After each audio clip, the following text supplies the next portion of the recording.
Hi guys, it's Lawrence Kobescak with Right at Home Realty. Today I'll give you an overview of the First-Time Homebuyer Incentive Program. I'll show you the qualification requirements, benefits, and impacts of using the program. The purpose of the program is to help lower first-time homebuyers' monthly mortgage payments through a 25-year interest-free loan. The loan amount is 5% of the purchase price for resale properties and mobile homes, or up to 10% for new construction properties. That is, properties that have never been lived in. Instead of paying interest on the loan, the government will share in the price appreciation of the property up to the point of when the loan is repaid. The loan must be repaid at the earlier of the end of the 25-year term or when you sell the property, whichever comes first. In the example of a $500,000 purchase with a 5% incentive, if the property appreciates to $600,000 when it's sold, you would be required to pay back $30,000 to the government.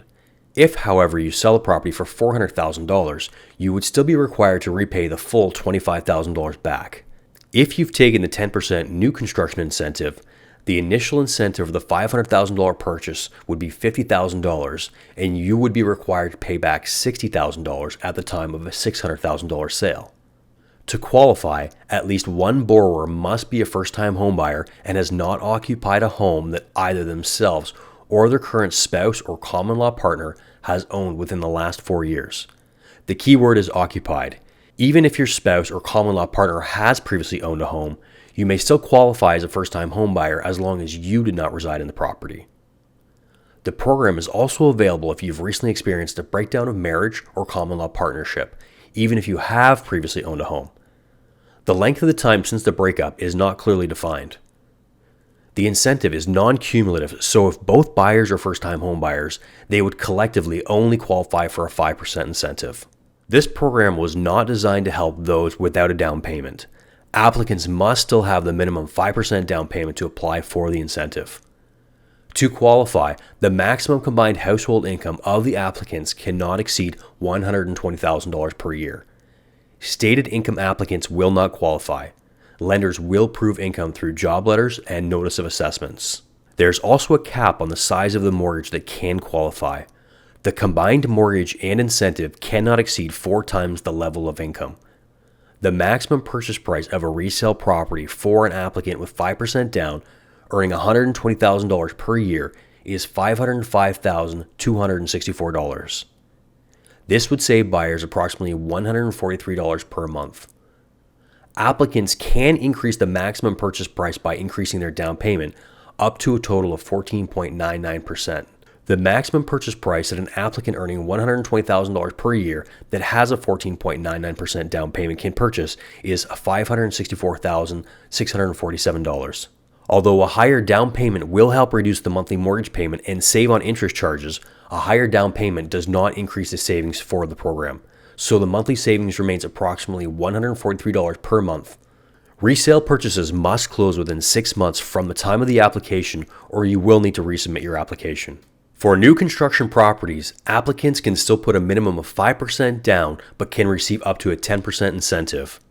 Because the mortgage and incentive amount is still only 4 times the applicant's maximum allowed income of $120,000, the maximum purchase price of a new construction property with 5% down and a 10% incentive is still only $505,264. The higher incentive would save buyers $273 per month. The maximum purchase price of a new construction property with a 9.99% down payment and a 10% incentive is $533,000. Again, a higher down payment lowers the monthly mortgage payments and saves on interest charges, but does not improve the savings of the program. New construction properties must close within 18 months of the application, or the application will need to be resubmitted. You can determine how much property you are eligible for under this incentive plan using this formula. It is important to note that buyers can qualify for a higher property value outside of the incentive than with the incentive. You can find out how much you can potentially qualify for at whatcaniafford.ca, and then compare it to what the maximum purchase price is you are eligible for under the First-Time Homebuyer Incentive Program. Applicants of the program can qualify as long as their combined down payment and incentive are not greater than 19.99% of the purchase price. Application for the program is made at the time you apply for a mortgage through your lender. Properties must close on or after November 1st, 2019, and at present before March 31st, 2024. Although the first-time homebuyer incentive is still a loan, from a mortgage qualifying perspective, it is treated like an additional down payment. This means your 5% down payment with a 5 to 10% incentive will help you qualify as if you have a 10 to 15% down payment, lowering the income required to qualify for the mortgage. This additional down payment also helps lower the mortgage insurance premium that is applied to mortgages with less than 20% down. To give an example of the savings, the mortgage insurance fee on a $505,000 purchase is $5,100 lower with the 5% incentive and $7,171 lower with the 10% incentive. Mortgage insurance fees added to your mortgage are not included in the qualifying calculation, so they don't lower your ability to qualify for the program. There is no cost to apply for the program. However, the first-time homebuyer incentive is placed on the property as a second mortgage. Your lawyer may charge additional fees to place the mortgage at the time of the purchase, remove the mortgage when it's paid out, or at any time during ownership when you need to refinance your property. The incentive can be paid back voluntarily at any time during the 25-year term. To calculate the current value of the home at the time of the payout, an appraisal will need to be conducted by an independent third party and the appraisal fee to be paid by the homeowner. An appraisal will also need to occur at the end of the 25 years if the homeowner still owns the property. This also means the homeowner could end up owing the government $100,000 or more at the end of the 25 years. If the home is sold, the value will most likely be assessed at the sale price. The borrower must notify the program administrator in advance and seek concurrence as to the market value of the home. The borrower must provide the program administrator a copy of the purchase and sale together with confirmation that the sale is to a third party at arm's length no later than 10 days prior to the scheduled closing date.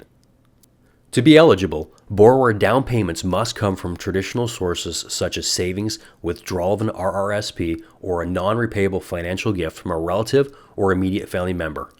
Non-traditional down payments such as unsecured personal loans, line of credits, and repayable loans from a government agency are not eligible to satisfy borrower down payment requirements for the program. Savvy developers in some markets may be wise to make their down payment requirements no greater than 19.99% to allow first-time home buyers to buy pre-construction properties under the new plan. Buyers would still need to have the deposit up to the point of registration, but they may have greater flexibility raising deposits from non-traditional sources. First-time home buyers should try and negotiate a maximum 19.99% down payment from a builder if they intend on taking advantage of this program. To see what you can afford, go to whatcaniafford.ca. Below the affordability calculator, you will also see a link to the government's first-time homebuyer incentive eligibility calculator. You can also find that calculator and more information on the program at placetocallhome.ca. Have a great day.